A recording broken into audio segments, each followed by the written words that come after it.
እስቲ አስበው የስምንተኛ ክፍል ሚኒስትሪ ፈተና ውጤትህ የሚለቀቅበት ቀን ነው። ውጤትህን ለማየት በጣም ጓጉተሃል። ወላጆች ሳይቀሩ ትንፋሻቸውን ዋጥ አድርገው ከጀርባ ቆመዋል። መለያ ቁጥርህን ወይም አይዲ ነምበርህን አስገባህ። መጠበቅ ጀመርክ። ድንገት ውጤቱ መጣ። 98% ይላል። እናትህ ደስታዋን መቆጣጠር አቃታት። ያ ላንተ ሲል ሁሉንም ነገር ዋጋ የከፈለው አባትህ፣ መስዋዕትነት የከፈለው አባትህ የኔ ጀግና ልጅ አኮራኸኝ ሲል አስበው። የሚያውቁ ሁሉ በአንተ ሲኮሩ አስበው። ይሄ ህልም ሳይሆን እውነት እንዲሆን ትፈልጋለህ? ኦፍኮርስ ካላንደሩን ስታየው ለሚኒስትሪ ፈተና የቀረህ 40 ቀን ብቻ ነው። በውስጥ ደግሞ ከፍተኛ ፍርሃት አለ፣ ጭንቀት አለ። ይገባኛል። ስለ ሚኒስትሪ ፈተና አስበህ እንኳን 98 ላመጣ ማለፍ እኮ ከባድ ነው ለኔ ልትል ትችላለህ። በውስጥህ እንዲህ እያልክም ይሆናል። ማትስ እኮ አይገባኝም፣ ጀነራል ሳይንስ፣ ሶሻል ሳይንስ ይከብደኛል፣ እንግሊዘኛዬ ደግሞ በጣም ደካማ ነው፣ የሰባተኛ ክፍል ትምህርት ባለፈው ዓመት የተማርኩት እኮ ጠፍቶብኛል፣ ረስቼዋለሁ፣ ከየት ነው የምጀምረው እያልክ ይሆናል።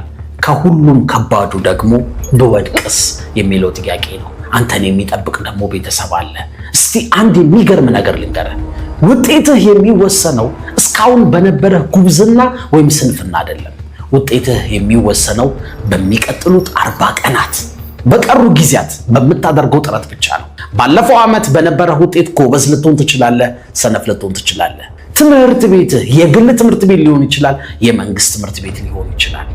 በቀሩ 40 ቀናት ከዜሮ ጀምረህ አጥንተህ ውጤታማ ለመሆን በጣም በቂ ናቸው። የቀሩህ እነዚህ ወሳኝ 40 ቀናት ሁሉንም ነገር ከዜሮ ጀምረህ አጥንተህ ውጤታማ ለመሆን በጣም በቂ ናቸው። አሁን የምነግርህን እያንዳንዱን ነገር ካደረክ በቀን ለ4 ወይም ለ3 ሰዓት ብቻ አጥንተህ ታልፋለህ። ማለፍ ብቻ ግን አይደለም፣ ከ90 በላይ አምጥተህ ቤተሰብህን፣ መምህሮችህን፣ ጓደኞችህን ማስገረም ትችላለህ። ወሳኙ ጥያቄ 90% በላይ ለማምጣት ዝግጁ ነህ ወይ? ቆራጥ ነህ ወይ? ከአንተ የሚጠበቀውን ሁሉ ለማድረግ ዝግጁ ከሆንክ ይሄ ቪዲዮ ላንተ ነው። እስከ መጨረሻው ከልብህ አድምጠኝ። ስለ አንድ የሚገርም ነገር ላውራችሁ። አብዛኛው ተማሪ እንዲህ ብሎ ነው የሚያስበው። ጎበዝ ተማሪዎች የተፈጠሩት ከመጀመሪያውኑ ጎበዝ ሆነው ነው። ይሄ ውሸት ነው። 90 በላይ ለማምጣት አስማት አያስፈልግህም። ከ90 በላይ ማምጣት ቀመር ነው ወይም ፎርሙላ ነው። ያ ቀመር ደግሞ 3 ነገሮች አሉት። አንደኛና የመጀመሪያው አስተሳሰብ ወይም ማይንድ ሴት ነው። ሞተር በለው። አይምሮህ እንዲህ የሚል ከሆነ እስቲ ልሞክረው፣ እንደው ካለፍኩኝ እንደው ተስፋ አደርጋለሁ፣ ምናልባት ካልክ ገና ሳትጀምር ተሸንፈሃል። ከፍተኛ ውጤት የሚያመጡ ተማሪዎች ልሞክር አይሉም፣ ይወስናሉ። አይምሮህን እንደ መኪና መሪ አስበው። መሪው የሚንቀጠቀጥ ከሆነ ጥርጣሬ ካለ መኪናው ይጋጫል። መሪው ቀጥ ያለና ጽኑ ከሆነ ግን መድረሻ ጋር ትደርሳለህ። እንዲህ ማለት አለብህ፣ በራሴ ጥረትና በፈጣሪ እርዳታ ከ90 በላይ አመጣለሁ። ይህንን የምትለው ራስህን ለማበረታታት ብቻ አይደለም፣ ይሄ ውሳኔ ነው በቃ። ምክንያቱም አንዴ በልብህ ከወሰንክ አይምሮህ አሰራሩን ይቀይራል። ከባድ ምዕራፎችን መፍራት ታቆማለህ። ከባድ ጥያቄዎችን ትሰራለህ። ጊዜ ማባከን ታቆማለህ። ወደ ተግባር ትገባለህ። ሁለተኛው የሚያስፈልግ ነገር የጊዜ አጠቃቀም ነው ወይም ታይም ማኔጅመንት ነው። ይሄ ቁጥር ሊያስደነግጥህ ይችላል፣ ግን ስማኝ። በአማካኝ አንድ የ8ኛ ክፍል ተማሪ በኢትዮጵያ ውስጥ በቀን 4 ሰዓት በላይ ስልኩ ላይ ያጠፋል። ለማጥናት የሚጠቀመው ግን ከ45 ደቂቃ ያነሰ ነው። ይሄ ማለት በየቀኑ ተማሪዎች ከወደፊት ህይወታቸው ይልቅ ቲክቶክን እየመረጡ ነው ማለት ነው፣ ከንቱ ነገር። አንተ ግን በቀን ለ3 ሰዓት ለ4 ሰዓት ብቻ በትኩረት ካጠናህ ከብዙ ሚሊዮን ተማሪዎች ቀድመ ትገኛለህ። 10 ሰዓት አጥና አላልኩህም፣ 3 ሰዓት ወይም 4 ሰዓት ብቻ።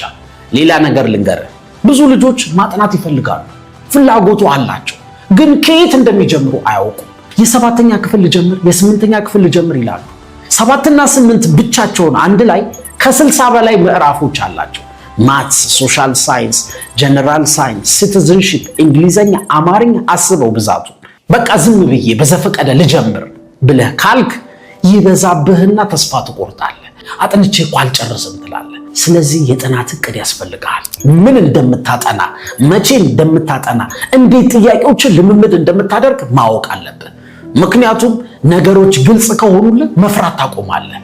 ከ90 በላይ ለማምጣት እኮ የሚያስፈልግ ስማርት የሆነ የጥናት እቅድ ነው። በቃ ሰኞ ምን እንደምታጠና፣ ማክሰኞ ምን እንደምታጠና፣ ምን ጥያቄ እንደምትሰራ የሚነግርህ መመሪያ ያስፈልጋል፣ የጥናት እቅድ።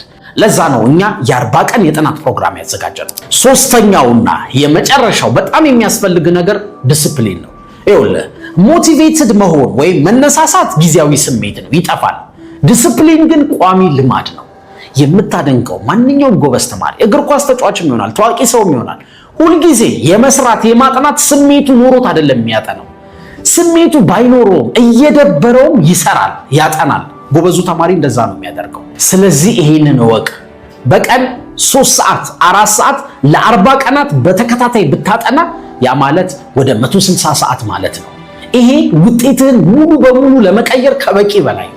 ግን ውጤቱ የሚመጣው ሁልጊዜ ደበረኝ፣ ሰለቸኝ፣ ደከመኝ ሳትል ካጠናህ ብቻ ነው። በየቀኑ በጥናት ቦታ ላይ መገኘት አለብህ።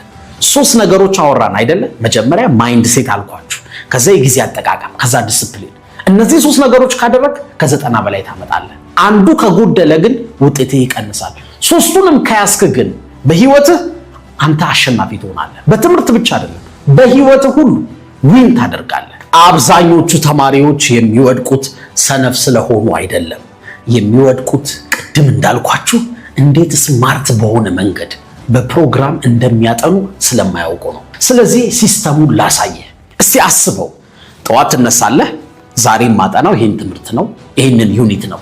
ምን ማጥናት እንዳለብህ አስቀድመህ ታውቃለህ። ግራ መጋባት የለም፣ ጭንቀት የለም። ተግባር ብቻ። ወደ ጥናት ትገባለህ፣ ታጠናለህ፣ ጥያቄ ትሰራለህ። ጥንቅቅ አድርገህ የ7ንም የ8ኛ ክፍልን ትጨርሳለህ። እኛ ያዘጋጀነው የ40 ቀን የጥናት ፕሮግራም ዓላማው ይሄ ነው። በቃ በዚህ መንገድ ነው የምናስጠና። ምን እንደምናደርግ ልንገራችሁ። የመጀመሪያው በየቀኑ ምን ትምህርት እንደምታጠና፣ ለምን ያህል ሰዓት እንደምታጠና እንነግርሃለን። ዛሬ ምን ላጥና፣ ከምን ልጀምር፣ ምን ሆኛለሁ፣ ወደኋላ ቀርቻለሁ ብለህ አትጨነቅም። እኛ የምንልህን ማድረግ ብቻ ነው። ሁለተኛ ኖትና ቪዲዮ አዘጋጅተናል። ለእያንዳንዱ የ7ኛና የ8ኛ ክፍል ትምህርት ኖት አለን። ኖቱ የተዘጋጀው ደግሞ ከቴክስት ቡክና ከዚህ በፊት ሚኒስትሪ ላይ ከወጡ ጥያቄዎች ጋር አንድ ላይ በማገናኘት ነው። ስለዚህ ኖቱን በደንብ አድርገህ አጥንተህ ከጨረስክ አንድም የሚኒስትሪ ጥያቄ አትስትም። ነገር ግን ኖቱን በራስህ ስታጠና ደግሞ ግራ ሊገባ ይችላል፣ ሊከብድህ ይችላል። ስለዚህ በቀላሉ እንዲገባህ አድርጎ ኖቱን የሚያስረዳ ቪዲዮ አዘጋጅተናል። ዝም ብለህ ብቻህን አታጠናም፣ በቪዲዮ እናስጠናሃለን በጎበዝ መምህር።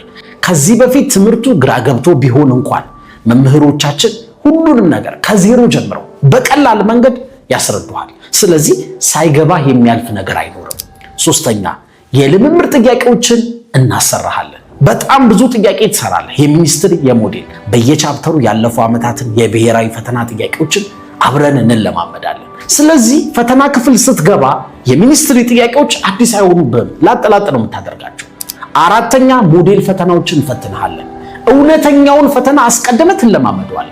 ስለዚህ ሚኒስትሪ ልትፈተን ክፍሉ ስትገባ ኮንፊደንስ ይኖርሃል። በቃ ቁጭ ብለህ ሰራ አድርገህ ከ90 በላይ ታመጣለህ። ብዙ ተማሪዎች እንግሊዘኛ ላይ በጣም ደካማ ነኝ፣ ፈተና ላይ ይከብደኛል፣ እቸገራለሁ እንደምትሉ ማውቃለሁ። ስለዚህ እንግሊዘኛውን ለሚኒስትሪ ብቻ አይደለም፣ ከ9ኛ ክፍል ጀምሮ ደግሞ ሁሉም ትምህርት የምትማሩት በእንግሊዘኛ ነው። ኬሚስትሪ ብትሉ፣ ባዮሎጂ፣ ፊዚክስ፣ ሂስትሪ፣ ጂኦግራፊ፣ ኢኮኖሚ፣ ሁሉም ትምህርት ከአማርኛ ውጪ ኦር ከኦሮምኛ ውጪ።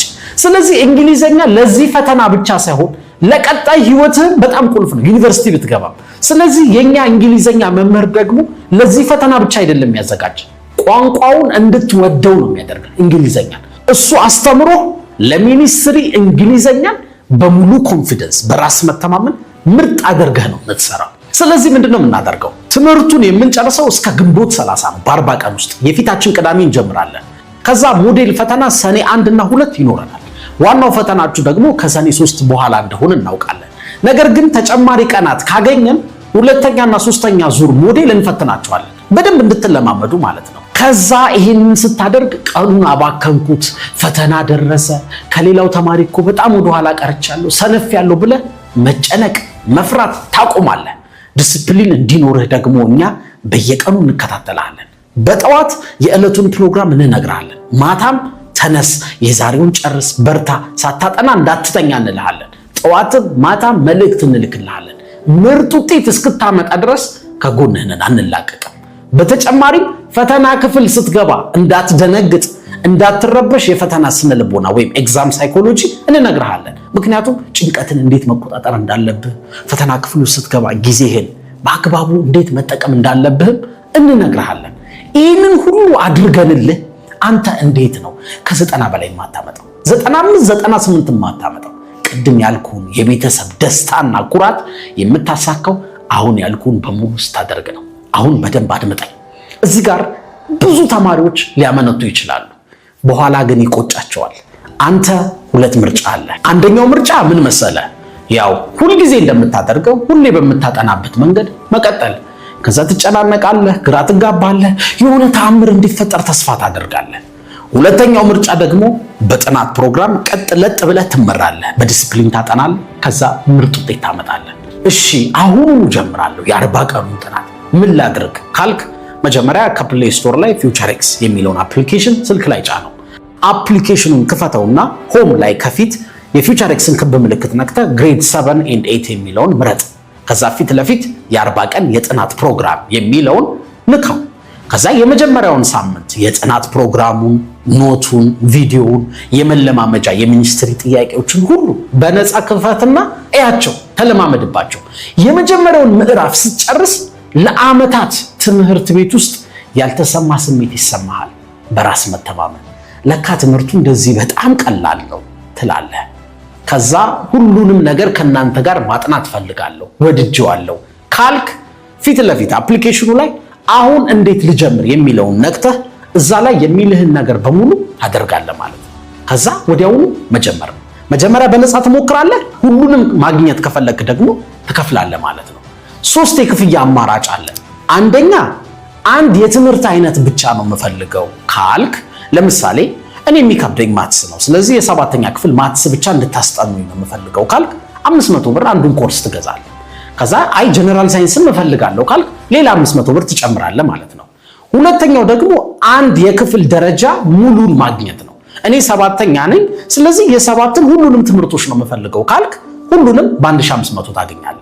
አይ እኔ 8ኛ ነኝ፣ የ8ን ብቻ ነው የምፈልገውም ካልክ እንደዛው ለ8ኛ ክፍል 1500 ትከፍላለህ። ሶስተኛው አማራጭ ደግሞ ሁሉንም የ7ኛና የ8ኛ ክፍል ትምህርቶች በሙሉ እፈልጋለሁ፣ ከዛ በተጨማሪ ለሚኒስትሪ የሚያዘጋጀኝን የ40 ቀን የጥናት ፕሮግራም እፈልጋለሁ ካልክ 2000 ብር ብቻ ነው። አንዴ ከከፈልክ በኋላ ደግሞ ደግመህ አትከፍልም።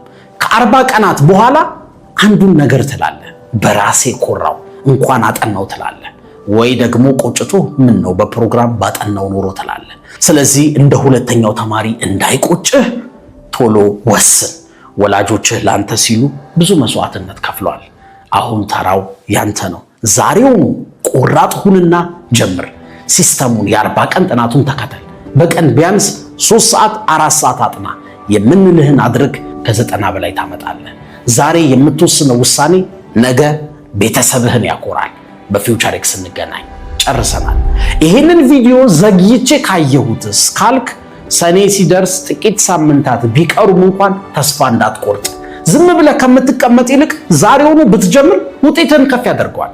ኦፍ ኮርስ ከኛ እኩል የ40 ቀኑ ዝግጅት ቅዳሜ ብትጀምር ጥሩ ነበር፣ ግን አሁንም ቢሆን ያመለጠህን እያጠናህ ጥያቄ እየሰራህ ቶሎ ብለህ ድረስብን። ይህንን ቪዲዮ ባየኸው ቅጽበት አሁኑኑ አብረህ ማጥናት ጀምር። የቻልከውን ያህል ተዘጋጅ። ምክንያቱም ምንም ሳታደርግ ከምትቀር የቻልከውን ሁሉ ማድረግ ይበልጣል። አብራችሁን ስለቆያችሁ ስለምትከታተሉን እናመሰግናለን። በፊውቸርኤክስ አፕሊኬሽን እንገናኝ። አብረን አጥንተን ውጤታማ እንሆናለን። ቴንክ ዩ